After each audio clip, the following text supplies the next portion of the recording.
Hi friends, ഇന്ന് ഞാൻ എല്ലാവർക്കും കൃഷിയെ സ്നേഹിക്കുന്ന എല്ലാവർക്കും ഉപകാരപ്രദമായ ഒരു വീഡിയോ ആണ് ചെയ്യുന്നത്.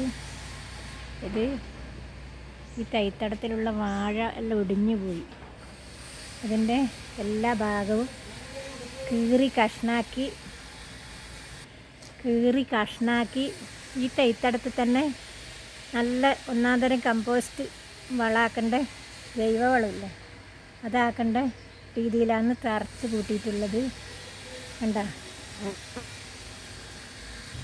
ഇത് ഒരുവിധം നന്നായിട്ട് തറച്ച് കൂട്ടിയിട്ടുണ്ട്. പെട്ടെന്നാകാൻ വേണ്ടിയാണ് ചെറിയ രീതിയിൽ തറച്ച് കൂട്ടിയത്. ഇതിൻ്റെ ഏറ്റവും അടിഭാഗത്തുണ്ടല്ലോ, ഏറ്റവും എന്തായി ഈ വടീനെ കൊണ്ടുപോകുന്ന ഈ അടിഭാഗത്ത് നിരത്തി ഞാൻ ഒരു 1/2 കിലോ പോലെ മുമ്പുണ്ടാക്കിയ ജൈവവളം വിതറിക്കൊടുത്തിന്. അതിനുശേഷം ഇതെല്ലാം തറച്ച് കൂട്ടുന്നതിന് മുമ്പായിട്ട്, ഞാൻ വീഡിയോ എടുക്കാൻ ഉദ്ദേശിച്ചതല്ലായിരുന്നു, തറച്ച് കൂട്ടുന്നതിന് മുമ്പായിട്ട് അടുക്കളയിലുള്ള കുറച്ച് കഞ്ഞിവെള്ളവും ചായച്ചണ്ടിയും പച്ചക്കറീൻ്റെ വേസ്റ്റെല്ലിൻ്റെ അടിയിൽ ചേർത്ത് കൊടുത്തു. നമുക്കെന്താണോ ഉള്ളത് അത് ചേർത്ത് കൊടുക്കാം. പിന്നെ ഇതിൻ്റെ മേലേന് കുറച്ച് കമ്പോസ്റ്റ്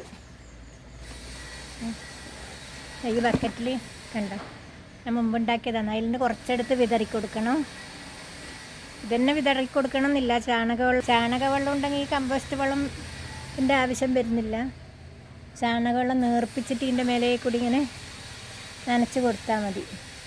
പിന്നെ വീണ്ടും ഇലകളോ എന്ത് വേസ്റ്റാണ് ഇതെല്ലാം ചേർത്ത് കൊടുക്കുക. കുറച്ച് പച്ചില ഉണ്ടെങ്കിൽ പച്ചില ഇട്ട് കൊടുക്കുക. എന്താണോ ഉള്ളത് അത് നമുക്ക് ഇട്ട് കൊടുക്കാം. അതിനുശേഷം ഞാനിപ്പോൾ ഇതിൻ്റെ മേലെ കുറച്ച് ഈ പൊടിവെള്ളം കൂടി ചേർത്ത് കൊടുക്കുന്നുണ്ട്. ഞാനിപ്പം കുറേശ്ശെ ഈ ജൈവവളം വിതറിക്കൊടുത്തിട്ടുണ്ട്. അടുക്കള വേസ്റ്റ് എടുത്ത് കൊണ്ടുവന്ന് നോക്കുമ്പോൾ അതിൽ ഉറുമ്പുണ്ട്, അതുകൊണ്ട് ഞാൻ അതിപ്പം ചേർത്ത് കൊടുക്കുന്നില്ല. അല്ലെങ്കിൽ അതെല്ലാം ചേർത്ത് കൊടുക്കാം, മുട്ടത്തോട് പൊടിച്ചിട്ടും. എന്താണോ ഉള്ളത്, ഉണക്കലലി ഉണ്ടെങ്കിൽ ഉണക്കലലി ഇട്ട് കൊടുക്കുക. ഞാൻ ഇതിൻ്റെ മേലേനി കുറച്ച് വാഴയില കൂടിയിട്ട് കൊടുത്തിട്ട് കുറച്ച് പച്ചത്തോലും വെച്ച് ഞാനിപ്പോൾ മുറിക്കാണ്ടാണ് കുറച്ച് ചേർത്ത് കൊടുത്തിട്ടുള്ളത്. മുറിച്ചാൽ പെട്ടെന്ന് വളമായി കിട്ടും. ഈ തെങ്ങിന് ഇപ്പം ജൂൺ ജൂലൈ ആഗസ്റ്റ് മാസം ആകുമ്പോൾ നല്ല വൃത്തിയിൽ തുറന്ന് വളമെല്ലാം ഇടാൻ പറ്റും. ഇനി ഇതിൻ്റെ മേലെ ഞാൻ കുറച്ച് പച്ചത്തോല് ചേർത്ത് കൊടുക്കുന്നുണ്ട്. നമുക്കിത് എളുപ്പത്തിൽ വളമായി കിട്ടാൻ വേണമെങ്കിൽ പുളിച്ച മോരെല്ലാം ആവശ്യമില്ലാത്ത സമയത്തെല്ലാം ഇതിൻ്റെ മേലെ കൊണ്ട് കുറേശ്ശെ ഒഴിച്ച് കൊടുത്താൽ മതിയാകും.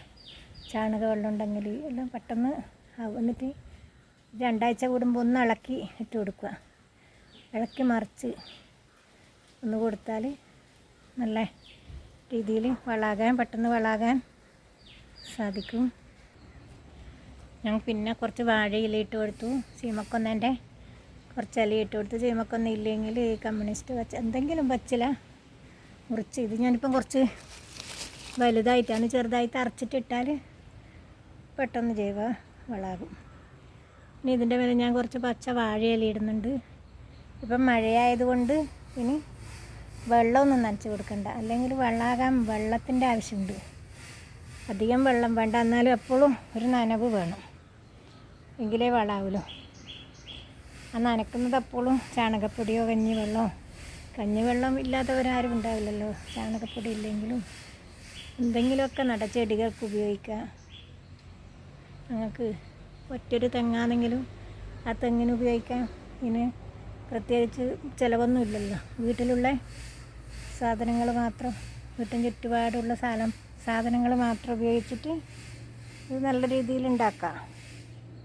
വലിയ അധ്വാനവും ഇല്ല. ഇതെങ്ങനെ ആയാലും വൃത്തിയാക്കണ്ടേ വേസ്റ്റ്. ഇതത്ര ഈ തൈക്കൊണ്ടിലുള്ളതാണ്. കണ്ട, ഇനി ഈ വാഴയെല്ലാം കളയണം. കാറ്റിന് കുറേ പൊരിഞ്ഞു പോയി.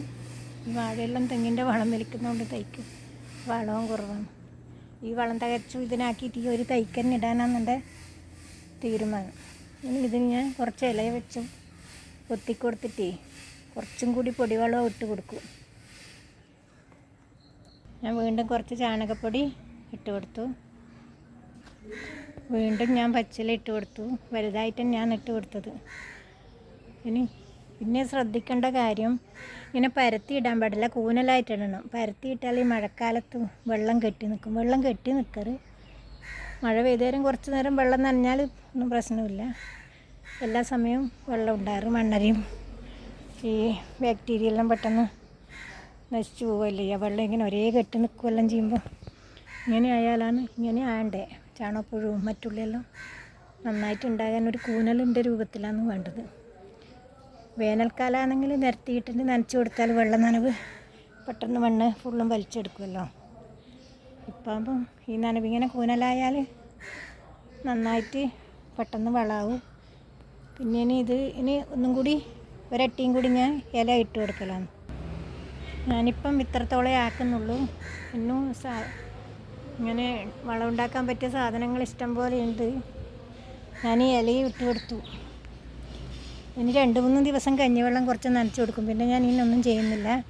ഇനി വേണമെങ്കിൽ വേറെ ഒരു സ്ഥലത്ത് ഉണ്ടാക്കാം. ഇത് നീക്കി 2 ആഴ്ച കൂടുമ്പോൾ 3 ആഴ്ച കൂടുമ്പോൾ ഒന്ന് ഇളക്കി കൊടുത്താൽ പെട്ടെന്ന് വളമായിട്ട് കിട്ടും. ഈ വീഡിയോ എല്ലാവർക്കും മനസ്സിലായിട്ടുണ്ടാകും എന്ന് വിചാരിക്കുന്നു. ഞാൻ പറഞ്ഞ രീതി ഞാൻ എന്നെക്കൊണ്ട് പറ്റുന്ന വിധത്തിലൊക്കെ പറയാൻ ശ്രമിച്ചിന്. ഉപകാരപ്പെട്ടെങ്കിലൊരു ലൈക്കൊക്കെ തന്നെ അറിയിക്കൂലേ.